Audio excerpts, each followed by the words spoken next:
चलिए इसको समझ लीजिएगा फिर से। कहानी हम लोग पढ़ रहे थे किसका, वर्ण व्यवस्था का ना। तो देखो लॉन्ग आंसर हो गया जरूर, लेकिन इसको शॉर्ट मतलब याद करने के लिए बस स्टेप बाय स्टेप पकड़ते चलिए। तो वर्ण व्यवस्था के बारे में अगर हम देखें तो इसकी शुरुआत की गई थी ब्राह्मणों के द्वारा। किसके द्वारा? ब्राह्मणों के द्वारा। वर्ण व्यवस्था के आधार पे समाज में मौजूद असमानता को दर्शाया गया था। किसको दर्शाया गया था? समानता को। समाज में मौजूद असमानता का मतलब कि समाज में लोगों को कैसे अलग अलग वर्णों में क्या किया गया, बांटा गया।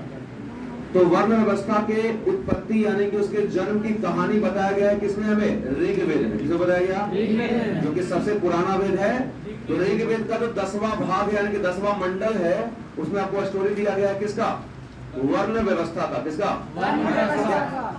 उसमें कहा गया है कि वर्ण की जो उत्पत्ति है वो ब्रह्मा के शरीर से हुआ। किसके शरीर से हुआ? ब्रह्मा के शरीर से। ब्रह्मा के मुख से जन्म हुआ किसका? ब्राह्मण का। किसका? ब्राह्मण का। और मुख के बाद आते हैं भुजा पे, भुजा से जन्म हुआ किसका? क्षत्रिय का।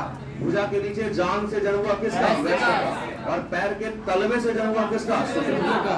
तो जिस तरीके से जन्म हुआ वैसे ही समाज में उनका स्थान तय हुआ। मुख सबसे ऊपर तो ब्राह्मण सबसे ऊपर। मुख से नीचे आता है भुजा, तो उसके ब्राह्मण के बाद कौन हो गए? क्षत्रिय। और भुजा के बाद आता है जांग, तो वहां पे रखा गया तीसरे स्थान पे किसको? वैश्य। तलवा सबसे नीचे होता है तो सबसे नीचे रखा गया किसको? शूद्र को। अब उसी तरह से इनके कार्य भी तय किए गए थे। ठीक है, काम की बात करें अगर तो ब्राह्मण क्या करते थे? ब्राह्मण का काम वेदों का पाठ करना और करवाना, यज्ञ करना, करवाना, ठीक है, दान देना, दान देना, ये सारा काम किनका? ब्राह्मण का। क्षत्रिय का मुख्य काम क्या होता है? युद्ध करना, लोगों की क्या करना? रक्षा करना। अच्छा, ये हाथ का काम क्या होता है? रक्षा करना होता है ना। ठीक है, कोई हमला करता है उसको रोकना भी होता है। तो क्षत्रिय का मुख्य काम क्या होता है?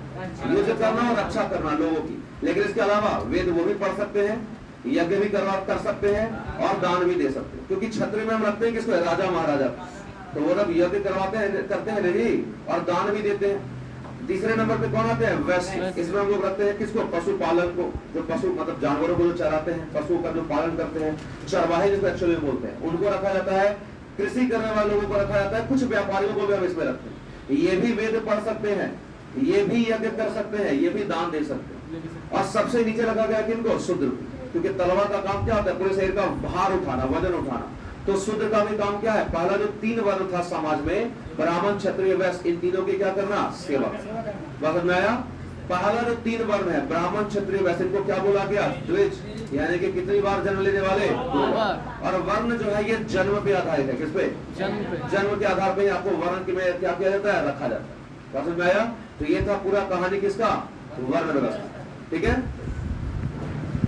तो ये हो गया।